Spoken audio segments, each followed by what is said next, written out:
Tim back here, video 6B. This part of the process, we have the wing done. It's all sanded and finished out, as we was explaining in 6A what to do. Now we have to get that bolt hole drilled through. One of the things I want to mention is there is a change that we're going to be making, which is no big drastic deal. If you notice that the blind nut sitting right in here that Hanger 9 has installed sits up a good 3/16, maybe a little bit more than that, up off that bolt plate. I am not a fan of the blind nut sitting up off there, and then the only thing, I really doubt you can see it, but on this side of that T-nut, there's just a little speck of glue to hold that in place. Let me put the scenario into place. If we would have left a hole in the belly pan for the bolt to go down and through like it did originally, let's say you're out the field and you're putting in your bolt, you get a few threads in and all of a sudden pop from where you push down the screwdriver, and that blind nut pushes out. Well, to get that blind nut back out, you're either going to have to reach in that hole and try to grab the head of that bolt and try to pull up and get that blind nut to re-grab and work that bolt out that way. Well, with that wing being filled up solid, you don't have to try to reach in any place to try to get that to re-grab. You can just get the head of the bolt right there where it sits with a pair of pliers, pull up on it, start working it out, get the T-nut to re-grab so you can unbolt the wing, and then you can get in here and put that T-nut back in place. Now, the problem with that T-nut sitting up like it is right there, what'll happen, or not what will happen, what does happen is you don't have enough gripping that bolt. They put a speck of glue on it and hold it, but if you have that seated all the way down flush to the wood, you can get glue all the way around that and hold it a lot better. So that's the scenario there. So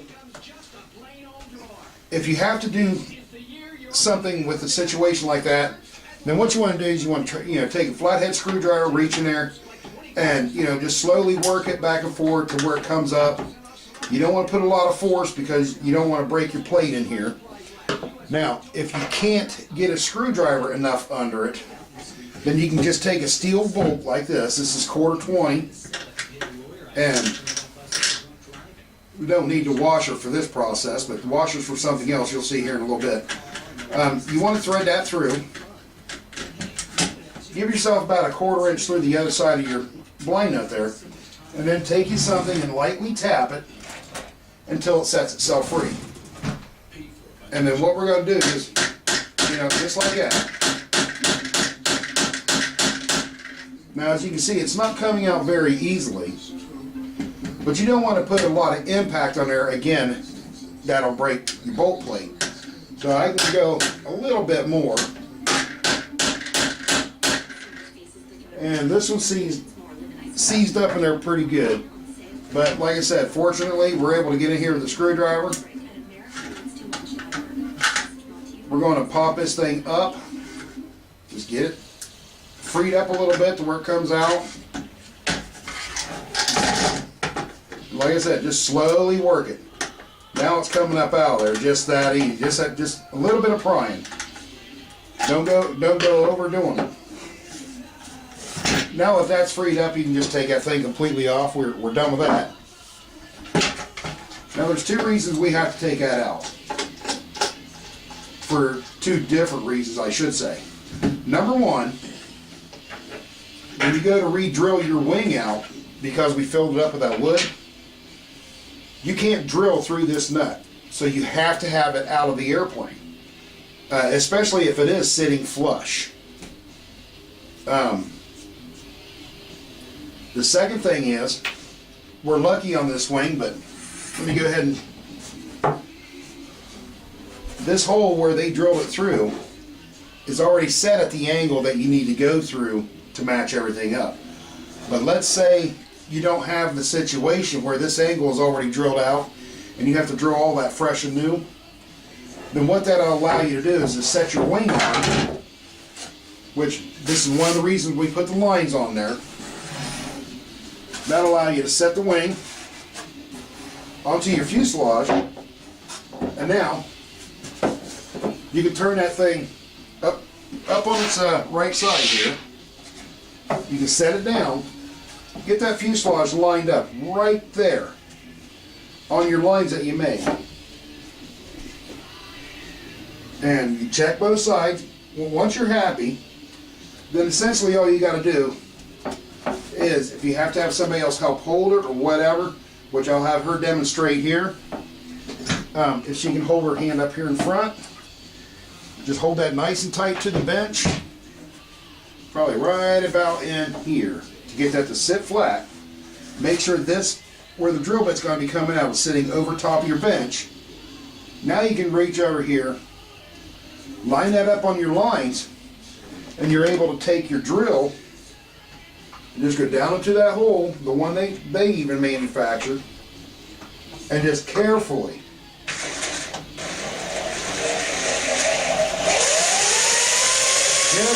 drill that out. Now you notice I didn't use a high speed on the drill. You just want to go just enough to where it goes through. And then, just like that, that is done.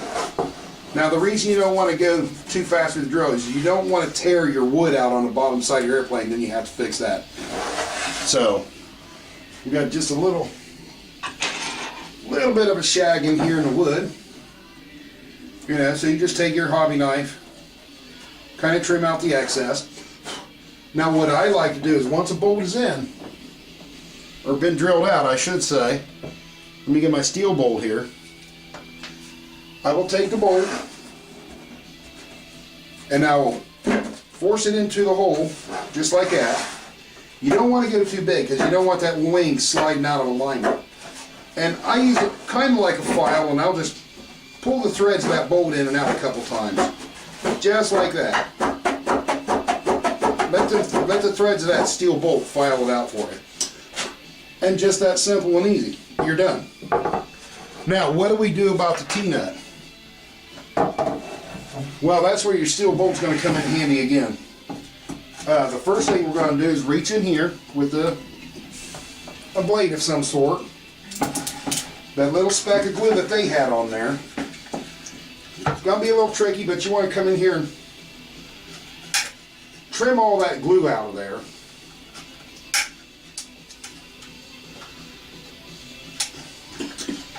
Yeah, it's not the most easiest thing in the world, but just be very careful that you don't cut yourself.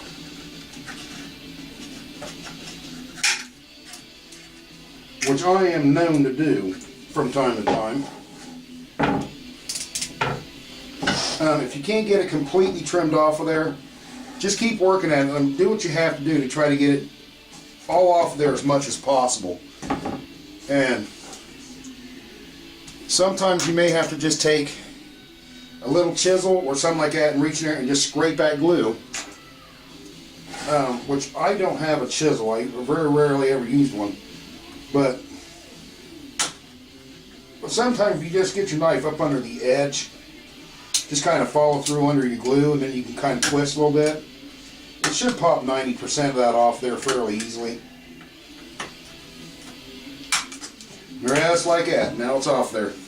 I doubt if you can see that. Maybe, I don't know, but there's part of the chunk of glue. The other part flew somewhere across the room.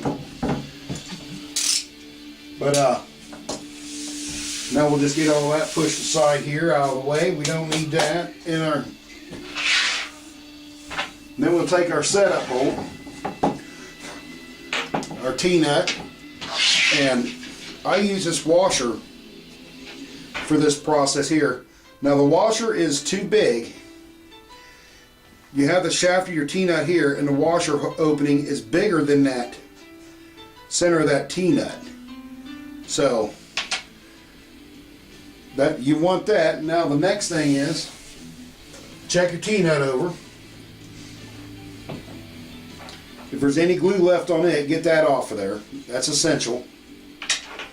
This can be a little bit tricky. You want to be very careful because it is very easy to get it to poke into your hand. But you get the idea. Let me trim that out of there. This might take a moment, so just bear with me. What I like to do is I just kind of like try to cut down through it and chip it off. Sometimes you get a little bite in that glue you can twist with your knife. And there's the rest of the glue right there in my hand. That little knot right there, that's what's holding that T-nut from going in. So you just double check it. We look good all the way around, maybe just a little bit right there. I'm satisfied with that, nice and flush. Now what I do is I'll put the bolt up through with the washer, just like that.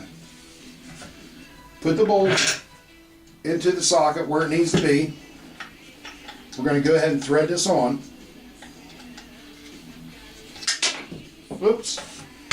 There's a problem I have with my hands. I really sometimes just can't control my hand too well. Doctors are trying to get it figured out though. But I'm just going to thread that on up there as much as I can. Don't go all the way up to it yet. Because I like to do a little trick to where once I get that up there, I just kind of like reline the prongs on that T-nut back to where they were. Let's see if we can go in just a little bit more here. Get that to snug up on there. Get it turned just a little bit.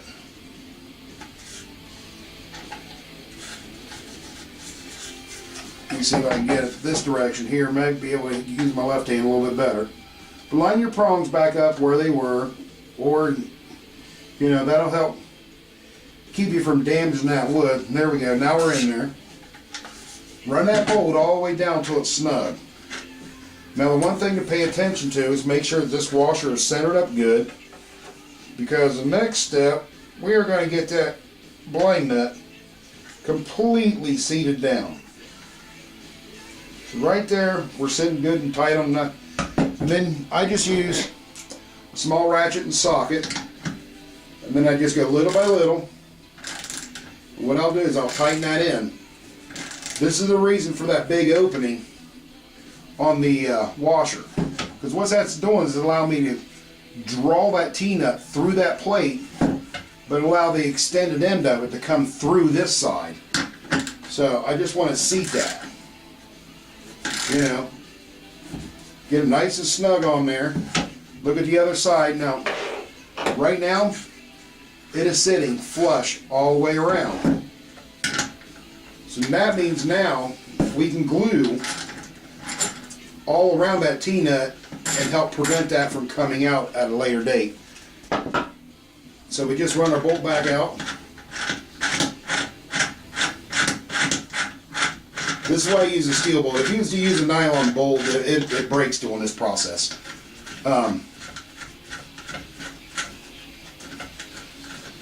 Get this thing out of here. You can use a shorter bolt, but I have this bolt just specifically for this reason, just to set up wing bolts, pull in blind nuts, what have you. So there's that. Excuse me. Yeah, I get a dry throat, so I cough a lot sometimes. Give me a good old drink of Diet Coke here. Now that T-nut is now sticking through this side of the wood. It won't interfere with bolting on the wing because it sits below the wing saddle. So if you have that kind of a situation where that T-nut's not going to come past that wing saddle, you're in great shape. So now the last step to do is grab your wing bolt that you're going to use. Grab your actual wing bolt. So we have the nylon bolt here. We have the wing here. And then you can see the nylon sticks through there. This is the original one out of the kit, so it's long enough.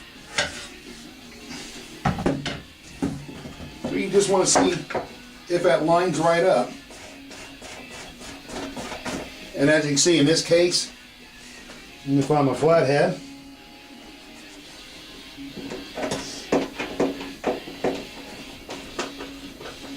Don't draw down real tight, just get it, sit down on there.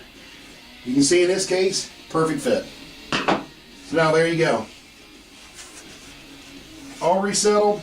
If you have that scenario where your blind nut should happen to come out, you don't have to reach inside of a hole here to try to grab that screw head, pull up on it, try to get it to rebite and get your bolt out and then fix your T-nut. You can just do that right from here. You can just pull on it from right there. You can get that thing to pull back up into the wood, get a bite, remove your bolt, and then you're able to get in there a lot easier to repair it. So, but just like that, you're all good and done. Now make sure when you test it that you don't draw this wing bolt in really, really tight, because you don't want to dent your wood in right here. You want to draw it in just enough to tighten it up. And since we've already finished sanded and everything, this is where the thin glue process comes in that I like to use. We're going to take some thin, and where you see that head of that bolt was, you're just going to go around the area with some thin glue, let it soak in for a moment, get you a paper towel or tissue or something, just wipe that off. What that does, that thin glue will harden that wood very, very hard. And you just want to let that soak and just stay like that. So there you go. Now, when you go to bolt down on it, it'll give you something to put pressure to without gouging your wood out real bad. But what I'll do is when I get ready to fly this thing, I use these large washers. Let me see if I can find one of them real quick. But they're just a large fender washer. Let's see here.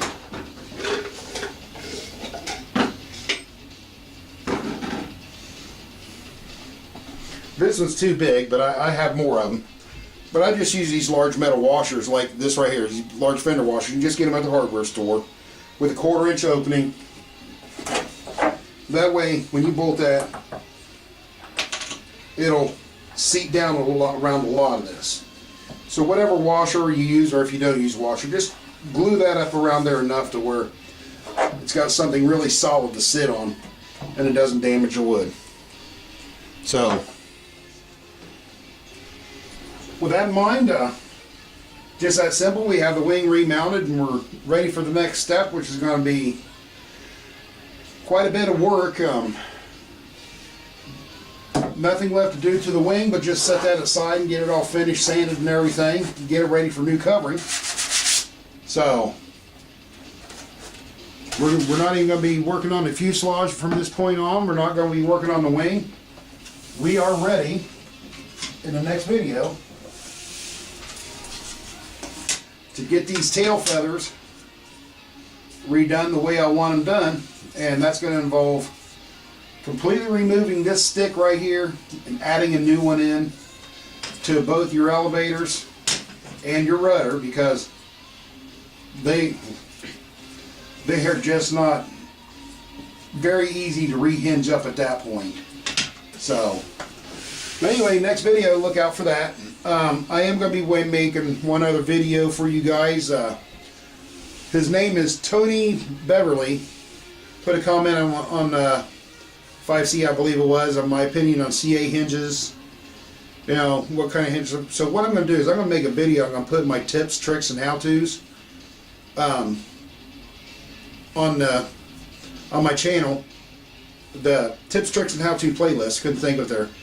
And I'm going to have a bunch of hinges out on the table. I'm going to go through them, what I like, what I don't like, what I do like about each of them, don't like, and what kind of planes I do prefer to use with what type of hinges, and explanations for that. So look forward to that coming here soon. Hopefully the next day or two, so Mr. Tony here doesn't have to wait too long to get his plane done, because he's wanting to know about it. But with that in mind, this is Tim, TNT RC Nuts 1, and Miss TNT RC Nuts. Yep, she's sitting there hiding behind me again. And we'll catch you on the next one.